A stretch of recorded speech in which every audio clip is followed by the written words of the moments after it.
Bonjour, bonjour, bienvenue chez Kenkari Emmanuel Jumeau. Je me nomme Douiboué Ama Apifa. Nous sommes une Kenkari, bien sûr. Nous sommes aussi spécialisés dans la vente des matériels de construction et nous rendons service au niveau de la plomberie, du carrelage et de l'électricité. Notre chaîne a pour objectif d'encourager l'entrepreneuriat, surtout l'entrepreneuriat dans le domaine de la quincaillerie. Ce qui nous amène à faire la vidéo d'aujourd'hui que nous intitulons « Je veux être quincailler ».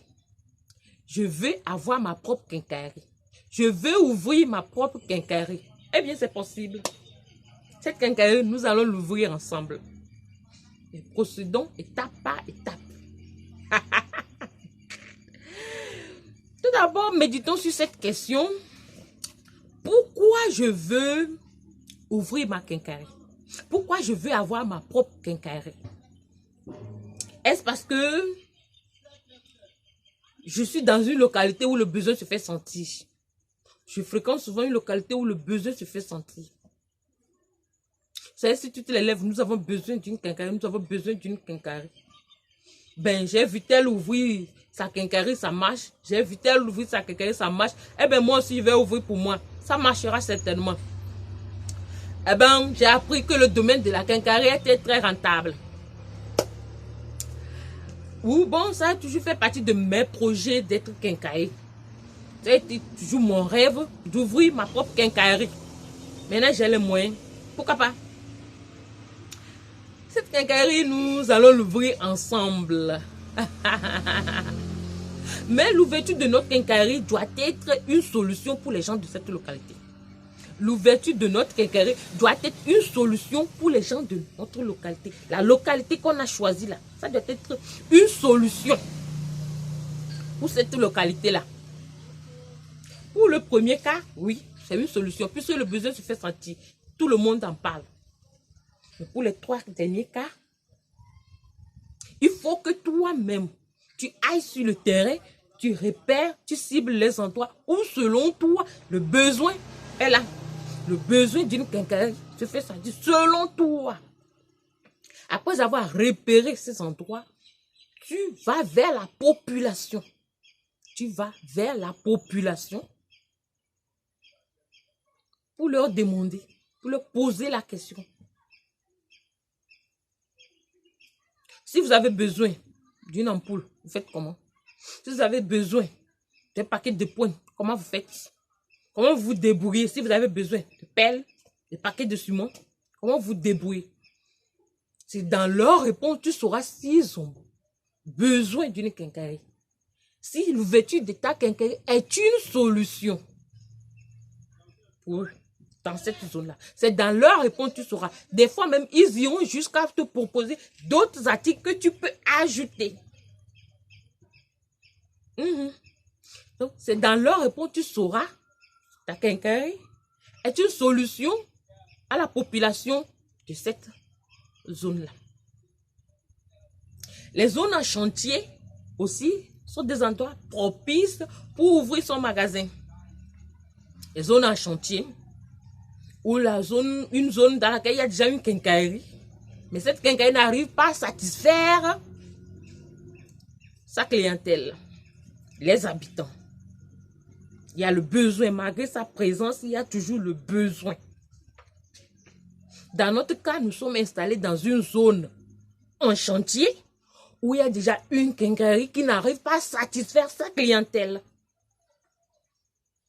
Nous sommes installés dans une zone pareille. Donc, une zone en chantier où la présence d'une quincaillerie qui n'arrive pas à satisfaire sont des zones propices où ouvrir son magasin aussi. Maintenant, l'endroit repéré, il faut repérer au moins 2-3 endroits. Et il faut être sûr que maintenant là-bas, la population a besoin. L'ouverture de mon magasin est une solution. 2-3 endroits. 2 endroits au minimum, 3 endroits au maximum. Et pourquoi 2-3 endroits? Pourquoi pas un seul endroit, mais 2-3 endroits? Nous en parlerons plus tard. Maintenant, l'endroit repéré, il faut se faire former. La formation, très importante dans le domaine de la quincaillerie. La formation. Il faut se faire former parce que le domaine est très vaste. Très vaste. Il faut se faire former. Ou bien, tu te fais former dans un magasin chez un quincailler, ou tu vas voir les ouvriers pour te faire former. Et chaque ouvrier te donnera le nom de ses matériels. Ah, j'ai souvent besoin de ça. Ça, on utilise ça vite. Pour chaque ouvrier, dans ce cas, pour le menuisier, ce sera la menuiserie. Pour le maçon, c'est la maçonnerie. Pour le plombier, la plomberie. Chaque ouvrier avec son domaine. Ou bon, si tu n'as pas trouvé de quincailler, de magasinier pour te former, il n'y a pas de problème. Si aller chez les ouvriers aussi est trop compliqué pour toi, de trouver chaque ouvrier pour pouvoir lui poser la question, c'est un peu compliqué, il n'y a pas de problème. Nous aurons à faire des formations sur cette chaîne. Vous n'avez qu'à nous suivre et vous aurez votre formation gratuitement. Et vous aurez votre formation gratuitement. Vous n'avez qu'à nous suivre. Puisque nous sommes là pour encourager l'entrepreneuriat dans le domaine de la quincaillerie. Nous aurons fait des formations sur cette chaîne qui vous serviront à ouvrir votre quincaillerie gratuitement. Aïe. Formation gratuite. Tu vas payer 0 francs. Maintenant, nous avons repéré notre endroit, nos endroits, 2-3 endroits. Nous avons suivi notre formation. L'aspect financier. L'un. Avec combien je peux ouvrir ma quincaillerie? Avec combien je peux ouvrir ma quincaillerie? Ceci fera l'objet de notre prochaine vidéo. Merci beaucoup. Je vous aime. À la prochaine.